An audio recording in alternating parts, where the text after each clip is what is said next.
এটা করুণ নিষ্ঠুর কাহিনী বাংলাদেশের ইতিহাসে আবার লেখনী হয়ে থাকবে যুগ যুগ ধরে। আমার সন্তান আসিয়া এই নিষ্ঠুর পৃথিবী থেকে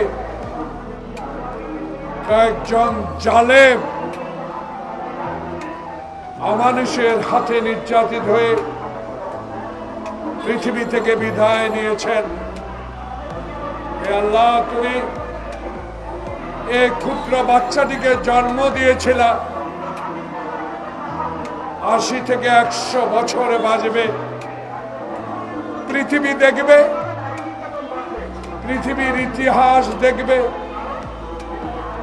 বাংলাদেশের ভবিষ্যৎ দেখবে, বাংলাদেশের রাজনীতি দেখবে, বাংলাদেশের মানুষের সেবা করবে। আল্লাহ পাক ওই নিষ্ঠুর এই অজাতের নির্মম অত্যাচারে চিরদিনের জন্য বিদায় হয়ে গেল এবং এই সরকারকে অনতিবিলম্বে বিচারের আওতায় এনে দৃষ্টান্তমূলক শাস্তি প্রদানের দাবি জানাচ্ছি। আজকে বিষয় ক্ষুদ্র নয়, আজকে বিষয়ে জাহাঙ্গীর আলম যে বিষয়টি উপস্থাপন করেছেন সেই বিষয়টি অত্যন্ত গুরুত্বপূর্ণ। আর এই মুহূর্তে যখন 18 কোটি মানুষের সরকার বৈষম্য বিরোধী ছাত্র তারেক রহমানের নির্দেশিত 20 বছরের আন্দোলনের অর্জিত সরকারের বিরুদ্ধে এখনো আপনারা এই মুধি এখনো ষড়যন্ত্র করে যাচ্ছেন।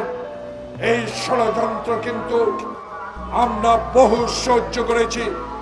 এই 72 বছর বয়সে এখনো শক্ত হাতে উত্তর দিতে চাই এমন শক্তি আপনার কাছে নাই। বাংলাদেশের 18 কোটি মানুষকে আবার গণতন্ত্রহীনতা করার কোন চক্রান্ত যদি আপনি করেন, আপনার বিরুদ্ধে লড়াই করে যাওয়ার শক্তি আমাদের আছে। জাহাঙ্গীর সাহেব আমার বন্ধু মানুষ, একসাথে যুদ্ধ করছি একই ক্যাম্পে। মালা মানুষ, সোজা মানুষ, সারাদিন হাসে, গালি দিলেও হাসে, সমালোচনা করলেও হাসে। আপনি এক্ষুনি পদত্যাগ করেন, সমস্যার সমাধান হবে। জনাব জাহাঙ্গীর সাহেব, আপনার কথা কারা শুনে না আমাদেরকে জানান। কারা আপনার কথা শুনে না আমাদেরকে জানান। কারা বলে ওনাদেরকে সহায়তা করলে নির্বাচন দিয়ে দিবে, এইসব কথাগুলা কারা বলে প্রকাশ করেন। জাহাঙ্গীর সাহেব, আপনার হারাবার কিছু নাই।